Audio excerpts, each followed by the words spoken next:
Shortly after I joined FESPA as Technical Support Manager, I volunteered to take on the project of improving the atrium in the building.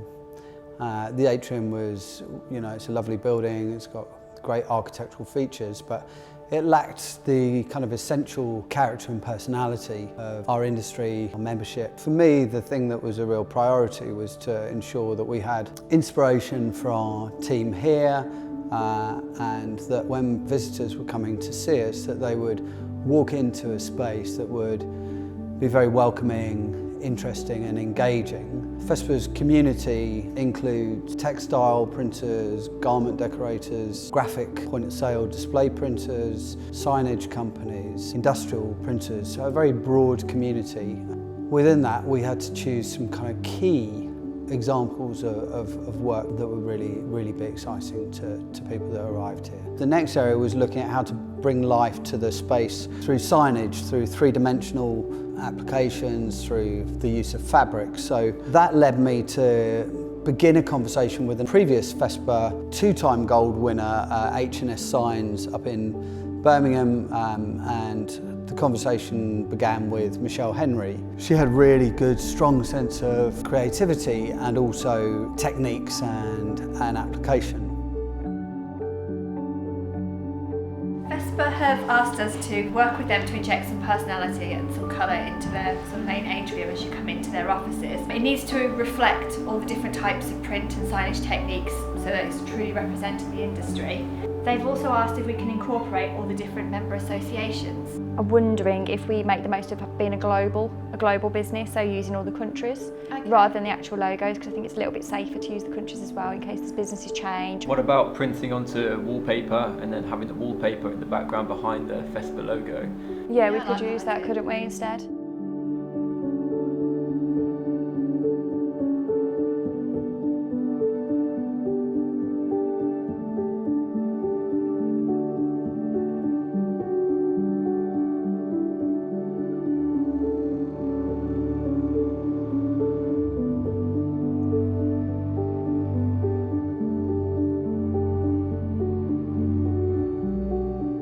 You've also got these pillars, one large one quite small. Yeah. At the moment they're really sort of in your face. I thought perhaps we could do something with them. Yeah, I think as well what would be quite nice is to utilise the artwork we're not using. So with the contrasting ones going around the stairs, when you walk through the front door, the two pillars you kind of see as you come in, but they're behind the glass. So if we use something quite simple on them and make those highlight, I think that could look quite effective. The only thing we have to be careful of is the join with the acrylic. Personally, I think matt's going to work better in there because of how many windows. We want it to sort of be an anti-glare thing. I think so, and I think sometimes it can look a little bit more expensive if it's a matte colour, especially with the frames and the plaques that we're going to be using.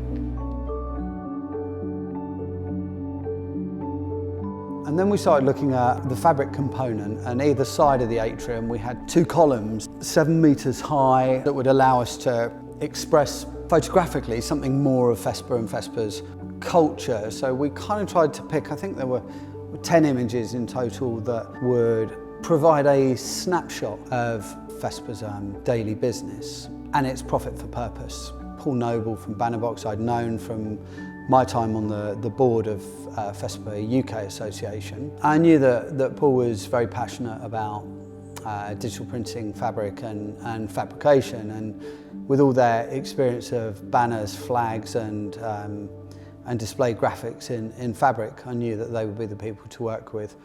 So they came down and saw us, and we looked at the space that we had to work with, and I expressed my concerns about fabric curling, about it not tensioning really well, and I kind of expressed my worries about that, and they did a great job in providing a solution that's worked really, really well.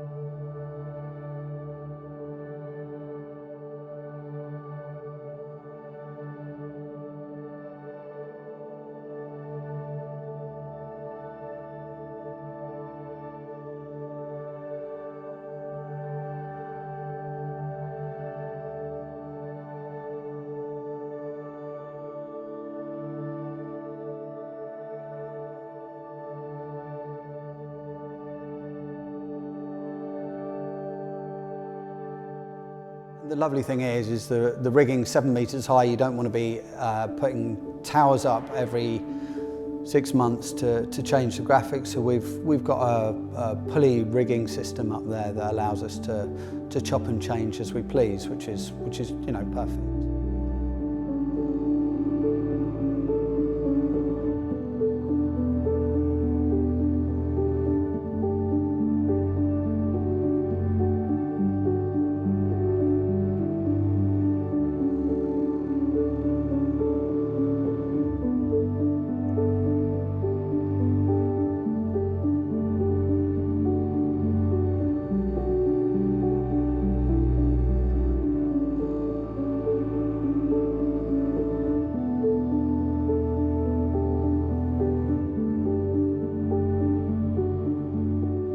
Across the front windows, they're not allowed to have anything on these windows themselves. Although they own the building, the actual landlord of the site won't allow vinyls on it. If you can come up with something else. Yeah, to use the different opacities of the... Yeah, so I think maybe a mobile. Yeah, that'd be cool, wouldn't it? Especially with the height as well, because we could probably get away with quite a deep one, but still not affect kind of people walking around all the stairways and stuff, wouldn't it? If we use the colours as well, because they've got quite good colours, that might be quite nice to bounce the light around and kind of reflect different patterns as well. That in itself was quite a challenge, because we have irregular shapes that are they're not symmetrical, and they're having to rotate and spin, and just working with Michelle and Katie's passion in making sure that everything hung as we expected, looked balanced in the volume of the space that the mobile was being installed in, became kind of critical elements for me, and I have to say they just nailed it. Did a perfect job of meeting all those constraints.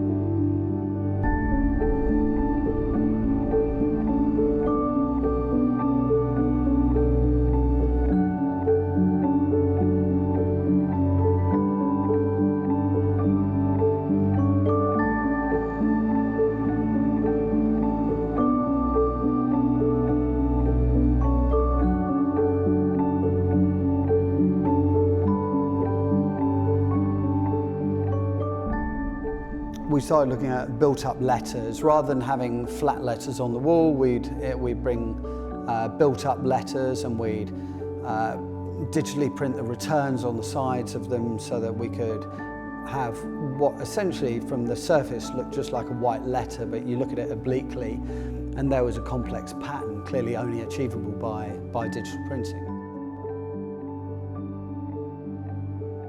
But you can also see now they've got the stairs, and they've all got just huge glass panelling the whole way round. I thought it might be quite nice whether we just put like a pinstripe or something across it, whether it be frosted or a translucent vinyl, just to put some subtle detail there without going too over the top.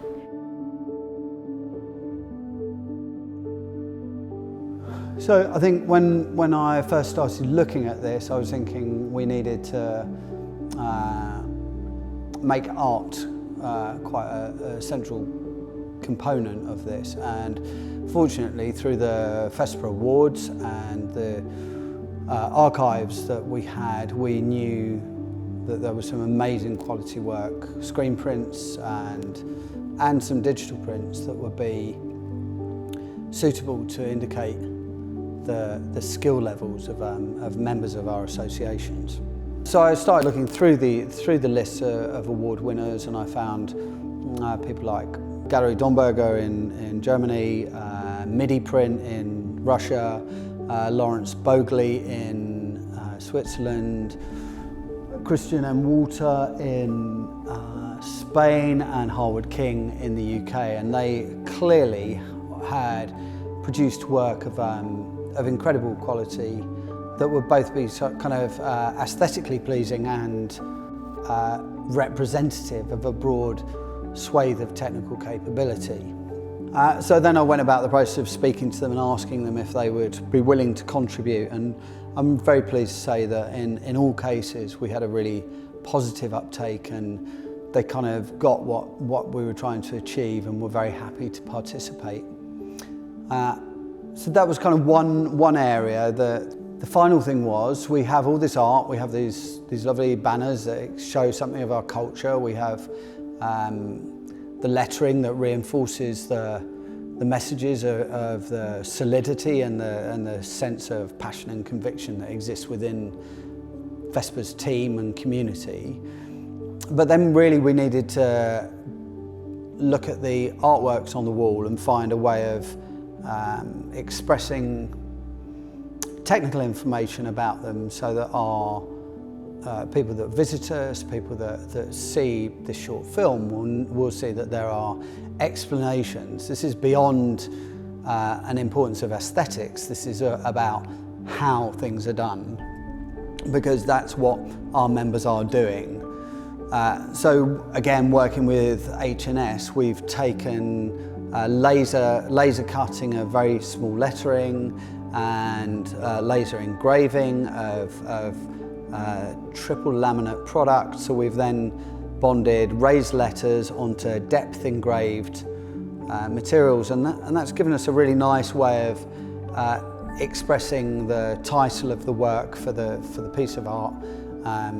The producer, most importantly, the printer who gave us their time and their product, and then a brief explanation as to how it was printed, whether it was printed, I don't know, 10 colour digital in some cases with very wide gamut, or whether it was printed by screen print. In the case of the Domberger piece, D-Train particularly, 212 screen prints with hand-cut ruby film positives, just, you know, an incredible tribute to craft and skill. And I think that's reflected across the collection. What we have achieved is we've achieved a great cross-section of creative output that I think reflects the community that FESPA supports. And I think that when my colleagues come into work in the morning, and indeed when I come into work in the morning, we will just have these visual cues around us reminding us of what an inspiring and interesting business we're all involved with. And I think that when our visitors come from, whether they be our board members, whether they be our exhibitor partners or other printers from within the community, they'll see points of reference that will resonate for them, or that's the aim.